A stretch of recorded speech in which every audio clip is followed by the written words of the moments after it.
মাহবুবের নিতু, লেখিকা ত্রিধারণিকা, পর্ব ২। না হলে আমার মতো বাড়ির লোক ঘেঁষা মেয়ে কিনা এত একা হয়ে বাস করে। আরেকদিন সে লারাকে জিজ্ঞেস করেছিল, আচ্ছা, প্রেমে পড়ার ব্যাপারটা তোমার কাছে কী রকম? এই যে এত প্রেম করছো, কি করে মনের উপর চাপ পড়ছে না? লারা রহস্যময়ভাবে হেসেছে।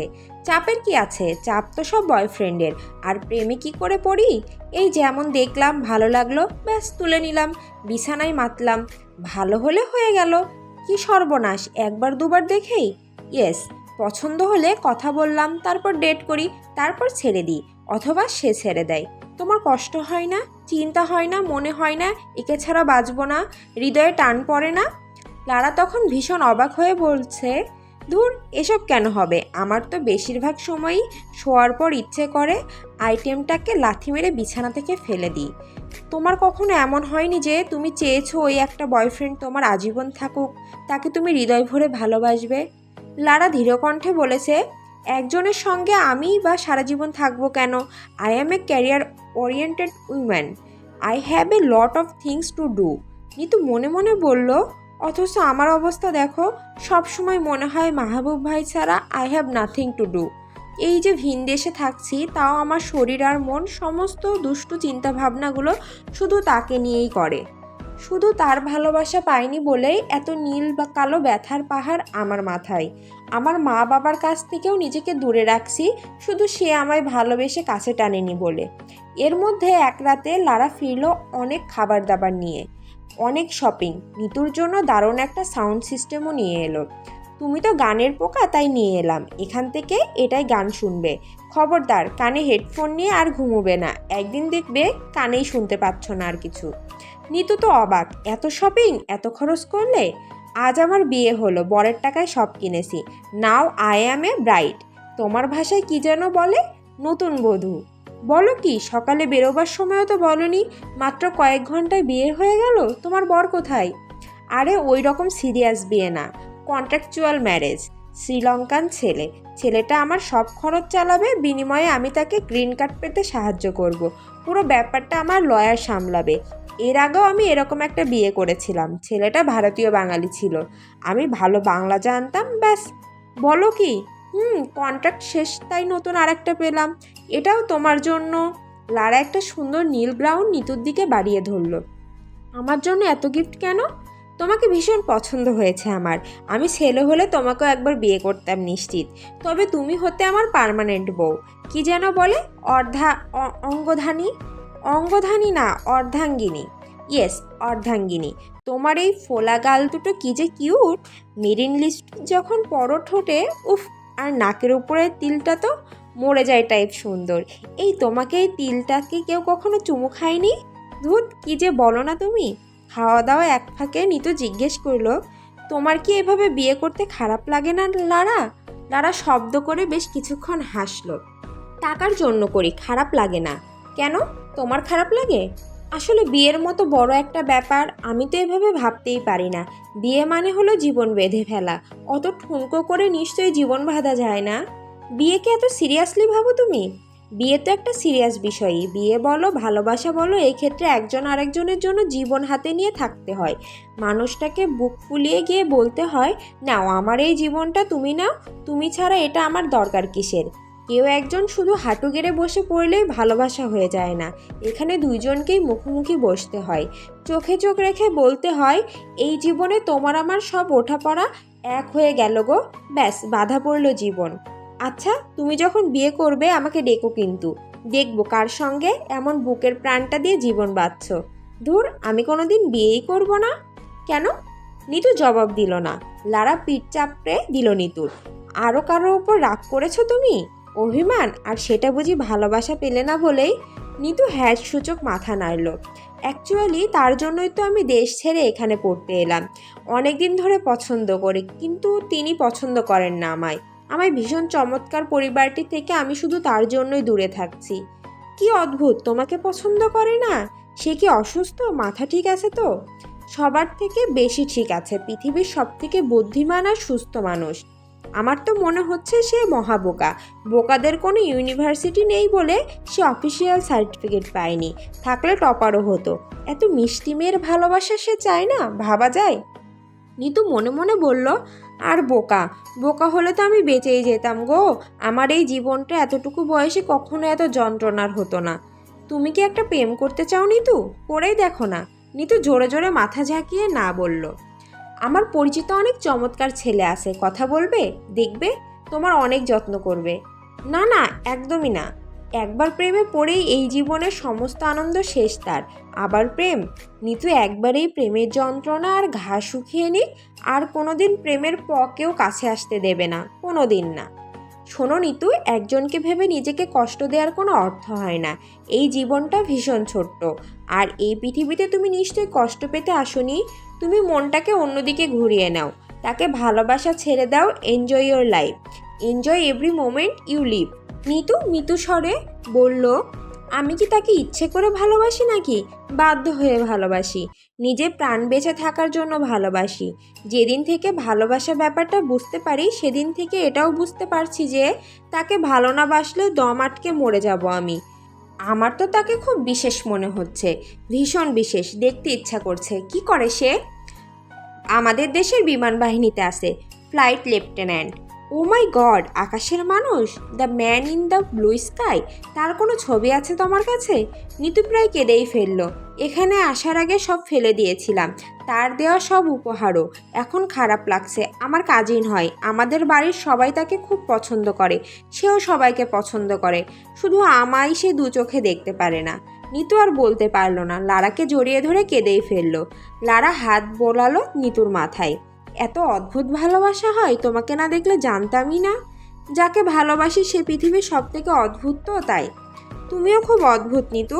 এমন পাগলের মতো যে ভালোবাসে সে নিশ্চয়ই সাধারণ হতে পারে না। I think you are more special than হিম।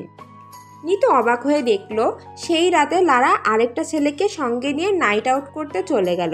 যাওয়ার আগে নিতুকে জড়িয়ে ধরে গুড নাইট উইশও নিল। এমনও মেয়ে হয়? নিতুর খুব রাগ হলো নিজের উপর। সে কেন লারার মতো হতে পারল না? কেন সে এরকম নয়? একজন মাহবুব আর একজন মাহবুবের ছোঁয়ার জন্য সে কেন এত তৃষ্ণার্ত? কই, লারার শরীরে তো প্রতিদিনই কেউ না কেউ ছুঁয়ে দিচ্ছে। লারার তো একটুও খারাপ লাগে না তাতে। অথচ নিতু পথে বেরোলে, হাঁটতে গেলে, চলতে গেলে কারোর সঙ্গে একটু ছোঁয়া লাগলেই কি ভীষণ তেতো বোধ করে। সে কবে কখন মাহবুব ভাই তাকে ছুঁয়েছিল, সেই ছোঁয়ার বাইরে এখনও নিতু কিছু ভাবতেই পারে না। মাহবুব ভাইয়ের গায়ের গন্ধ ছাড়া সে তো আর কারো গন্ধ কোনোদিন ভালোবাসতেই পারবে না। আচ্ছা, এই পৃথিবীতে যত মেয়ে ভালোবেসেছে আর ভালোবাসা না পেয়েছে, তাদের কি করে কাটছে? নিজের কাছের মানুষগুলোর থেকে দূরে থাকার একরাশ মানসিক বিষণ্ণতা নিয়ে নিতুর জীবন কাটছিল।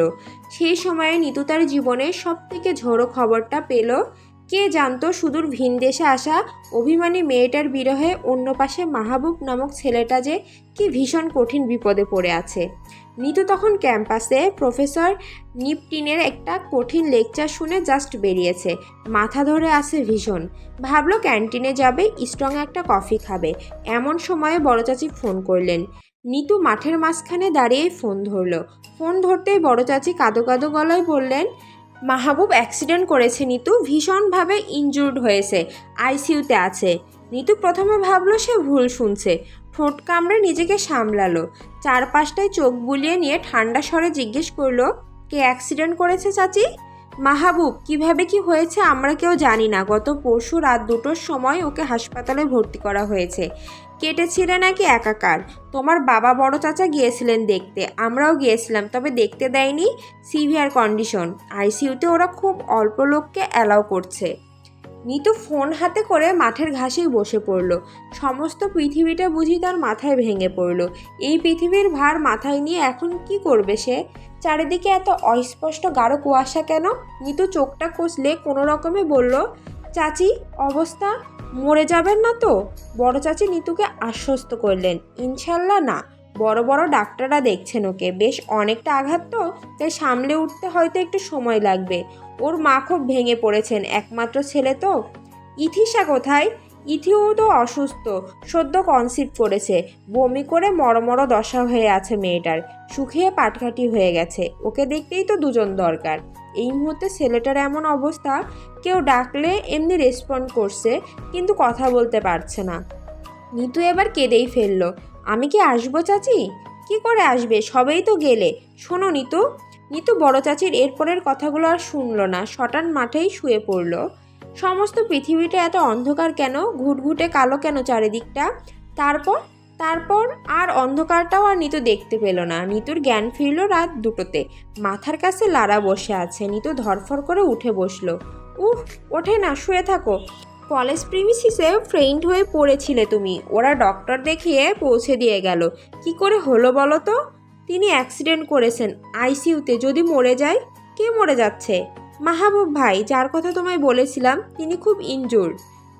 তুমি প্লিজ শোনো তো নিতু, যে হাল হয়েছে শরীরের, আমার তো মনে হচ্ছে তুমি এখন মারা যাবে। চুপচাপ শুয়ে পড়ো। লারা নিতুকে জোর করে এক গাদা ওষুধ খাইয়ে বিছানায় শুইয়ে দিল। 2 দিন থাকবো না আমি, নিয়ম করে ওষুধ খাবে। অন্য কারো অ্যাক্সিডেন্টে এত স্ট্রেস নেওয়ার কিছু নেই। নিজের যত্ন নাও নিতু। ওষুধেও নিতুর ঘুম এলো না। শরীরের অশান্তি সঙ্গে শুরু হলো নিতুর মাথা দপদপ করা। বুকের মাঝখান থেকে পেট পর্যন্ত ব্যথা করে। নিতু তো মাহবুব ভাইয়ের অ্যাক্সিডেন্ট চায়নি, ব্যথা পেয়ে হসপিটালে যাক এটা তো চায়নি। নিতু একবার ঠিক করলো যা হওয়ার হবে, সে দেশে গিয়ে মাহবুব ভাইকে দেখে আসবে। নিতু এখানকার এয়ার লাইসেন্সগুলোতে খোঁজ নিল। আগামী শনিবার নাগাদ বাংলাদেশের কোনো ফ্লাইটের টিকিট অ্যাভেলেবেল নেই। শনিবারে টিকিট পেলেও নিতুর পক্ষে যাওয়া সম্ভব না, কারণ 6 তারিখ থেকে তার প্রথম টার্মের প্র্যাকটিক্যাল এক্সাম শুরু। এই এক্সামগুলো মিস করা মানে বিরাট ঝামেলায় পড়া, হয়তো পুরো সেশনটাই বাদ যাবে। এই দূর ভিনদেশে থেকে বাংলাদেশে মাহবুব ভাইয়ের অ্যাক্সিডেন্ট যেন নিতুর গলায় ফাঁস হয়ে বাঁধা পড়ে গেল। অনেক ভেবে সে ঠিক করলো মাহবুব ভাইয়ের সঙ্গে ফোনে কথা বলে নেবে। যাক, অভিমান বিসর্জন যাক, জলে যাক মনের প্রতিজ্ঞা। একটা মানুষ যখন আঘাতে ব্যথায় জর্জরিত অসুস্থ, তার সঙ্গে তো আর মনের জোর খাটে না। যতই হোক মাহবুব ভাই তার ফুফাতো ভাই হয়। এই অবস্থায় একবার নিতু কথা বললে নিশ্চয়ই তার অভিমানের দাম কমবে না। যার সঙ্গে এত অভিমান, এত যুদ্ধ, মানুষটাই যদি না থাকে, তখন কি হবে নিতুর এত জেদের? কি করে সে বাঁচবে? আচ্ছা, এমন তো নয় মানুষটা মরে গেছে, বড় চাচি বলতেছে না? নিতু কি কাউকে লাগিয়ে হাসপাতালে খোঁজ নেবে? উফ, এত ভয় নেই কি করে বাঁচবে নিতু? লারা ফিরে এলো একদিন পরে। নিতু তখন জ্বরে কাহিল হয়ে পড়ে আছে। মাই গড, এ কি হাল হয়েছে তোমার? নিতু গোঙাতে গোঙাতে বলল, আমি বাঁচতে চাই না। লারা ছোটাছুটি করে নিতুকে হাসপাতালে ভর্তি করালো। নিতু বারবার করে বলল, তিনি না বাঁচলে আমি বাঁচতে চাই না। যে হাল হয়েছে তোমার, আমার ধারণা তুমি মরেই যাবে। তোমার বাড়িতে একটা খবর দেওয়ার দরকার। একদম না, বাড়িতে জানাবে না তুমি। তার চেয়ে বরং ওনার সঙ্গে একবার কথা বলিয়ে দাও আমাকে। লারা অনেক চেষ্টাচরিত করে মাহবুবের হাসপাতালের ডাক্তারের সঙ্গে যোগাযোগ করলো। ডাক্তার জানালেন পেশেন্ট ভালো আছে। নিতু অনেক রিকোয়েস্ট করে ভিডিও কলে একটু দেখবার পারমিশন পেল। ডাক্তার অনেক শর্ত দিয়ে বললেন কথা বলা যাবে না, শুধু একটু দেখতে পারবে। ডাক্তার নিতুকে ভিডিও কলে এক ঝলক দেখালেন মাহবুবকে। নিতু একবার তাকিয়েই চোখ বন্ধ করে ফেলল। মাহবুব ভাইয়ের হাতে ব্যান্ডেজ, ঘাড়ে ব্যান্ডেজ, কপালে কেটে গেছে, বিছানায় শোয়া। ইস, যাক বাবা, বেঁচে তো আছে। আল্লাহ পাক যাতে দুনিয়া থেকে তাকে আগে নিয়ে নেয়। যত যাই হোক, সে মাহবুবের আগে মরতে চায়, পরে নয়।